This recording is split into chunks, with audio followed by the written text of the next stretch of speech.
And we also have a little bit of bad news. Soul Train Awards and the BET Hip Hop Awards are going to be no more, at least on linear TV. Rest in peace to an era. We're going to get into that and those details behind the decision and some other behind the scenes things and what the future might be. And we know that the Soul Train Awards went away, I believe, in the early 2000s. Once Soul Train was off the air, they tried to keep the property going for a little bit longer. It just wasn't clicking. And by that point, the BET Awards had clocked in. BET Awards started, I believe, we just celebrated like the 20th, 25th anniversary or so. I believe they started around 2002, 2001, somewhere in there. Maybe a little more, right? Then BET added the Hip Hop Awards. The Hip Hop Awards around 2005, 2006. I actually was working at the network for some of those earlier shows. And, you know, for a minute, the Hip Hop Awards were kind of giving the BET Awards in some way as far as youth and views. I wouldn't say a run for their money, but it was a property that seemed to be on the uptick. Okay? It was a little more youthful, a little more connected to the culture in a different sort of way, in that, being that it was youthful, it was always based in Atlanta. And Atlanta, as I've discussed, is really the center, culturally speaking, right? We know every place got it. Y'all got y'all things. We all got our things. I'm going to tell you, LA is the center of culture each and every time. But technically, Atlanta is, you know, when you think about brands and their thought process, that is what they think of as the center of urban culture, of black culture, right? Where things are started, trends, clothing, all of the things, right? BET picked up the property of the Soul Train Awards to continue the tradition along. They moved it to Las Vegas. We saw, like, I think it was the pandemic year, they kind of took it online in studio, dialed down. We saw the version that some people felt like it looked like it was in someone's backyard. Technically it was, but it was a mansion. And now Scott Mills has announced, remember, BET is under Paramount. Paramount has just been sold to Skydance. And there are lots of changes happening. We saw, maybe, possibly, we talked about the Paramount merger kind of being held up, so to speak, based on their lawsuit that Donald Trump had filed against them based off of a 60 Minutes episode. They settled that. They paid Trump $16 million, and ta-da-da-da, the merger went through.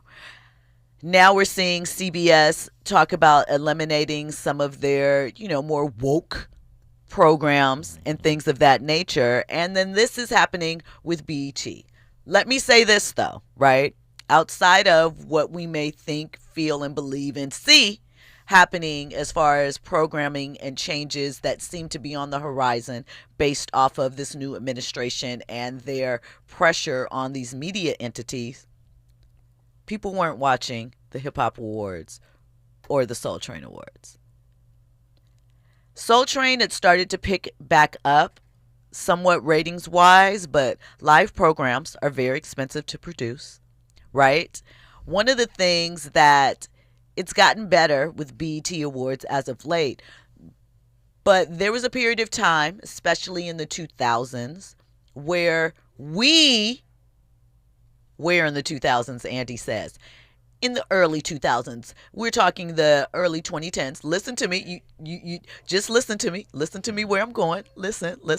Where sometimes our black stars did not want to show up for our black events, i.e. the Soul Train Awards, the BET Awards for a time period. It was hard to get them there, right? But they would show up for things like the VMAs or other things, you know? It happened. There was a time when, you know, certain black artists, maybe their label, maybe their management, maybe it wasn't them personally, but found more value in these other properties, right? And all of us now are highlight watchers on social media. Am I going to watch the whole program, or am I just going to watch the clips of the performances later? That's the kind of environment we're dealing in. We have seen Netflix now have some success with live events streaming on their network. You know, some of them big sporting events, things like Pop the Balloon Live is obviously in a studio. Doesn't kind of have the same flavor and feel, perhaps, as the YouTube version, but it is in studio, a live event weekly.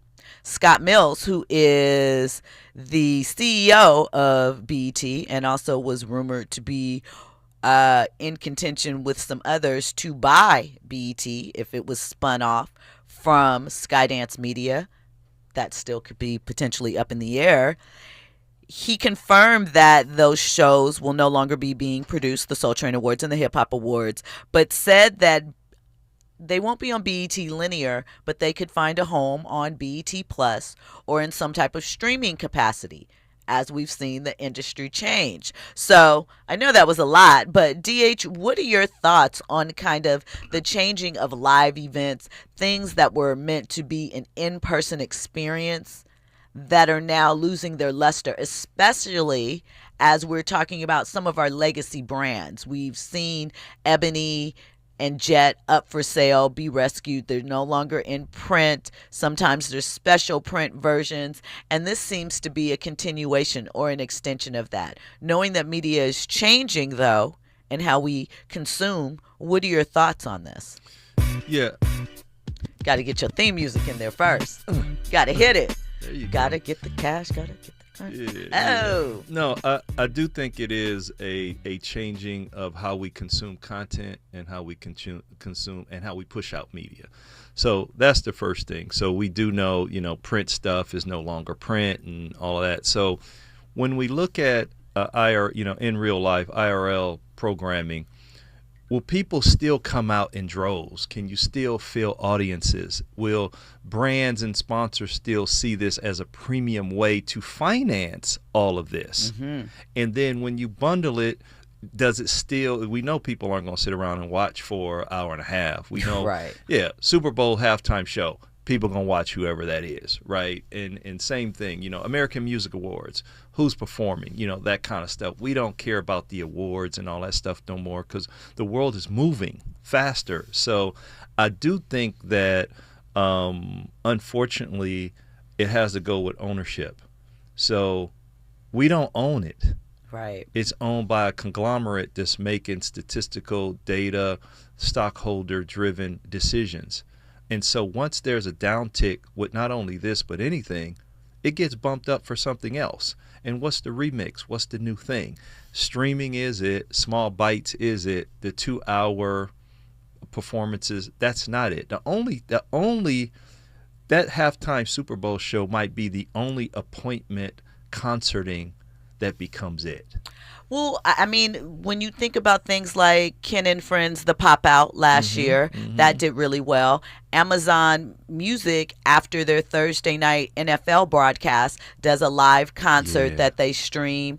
I don't know how well it has been doing for them, but I see buzz about it. They are certainly, targeting the acts. So I think that it can be. I look at something like NPR. I think that Tiny Desk is something that could be streamed, that could be appointment TV, so to speak. I think, though, what you're right is that waiting for the accolades, because we, as we frequently discussed here, we see these people day in, day out. We know what they look like first thing in the morning, right before they go to bed, how they work out, where they get sweaty at, all of it. And there's so many awards these days. Right, because it's a way to generate money. Right. It's just so many awards, and pretty soon that's going to go away. So you're right. What's the occasion, the award? Well, you've gotten 6 or 7 this year already, and random people are doing awards. And I see what you, like you say, I'm getting ready with you every morning. So it doesn't surprise me for them to take their best one and put all their energy into just one.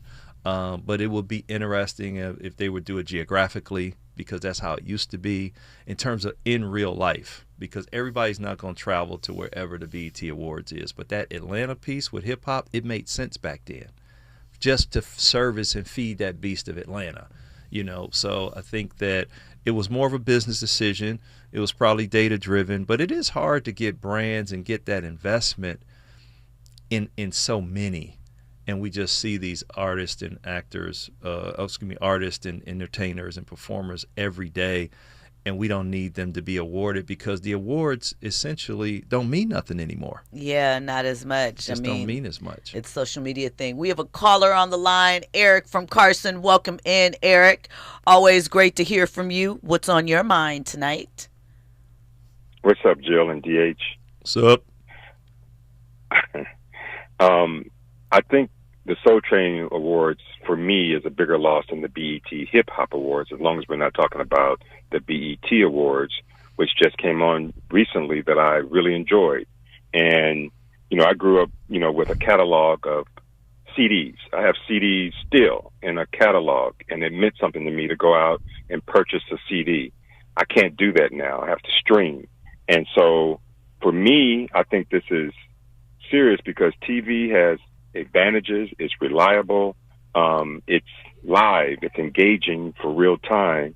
And I feel like streaming doesn't offer these things. And, Damien talked about things like the IRS, in real time. I just feel like we can justify why these conglomerates are making these decisions. But, this is something that I'm going to miss. As soon as I heard that, I felt a loss. It's like, it's like they're taking something else away. Here we go again. And it's like our world now, I'm wrapping up. We're moving in this fast pace and everything is snap, snap tomorrow. I'm sick of it. And so this is another thing that I'm going to have to accept. And Soul Train Awards, I think Stephen Hill is responsible for that. So now no. Stephen Hill has not been. I know Stephen Hill. Again, I worked at BET. Stephen Hill has not been with BET in a number of years. So these properties. I thought he was with the Soul Train Awards. He might have contributed something to it, but the Soul Train Awards are still owned by BET, the production of said award show.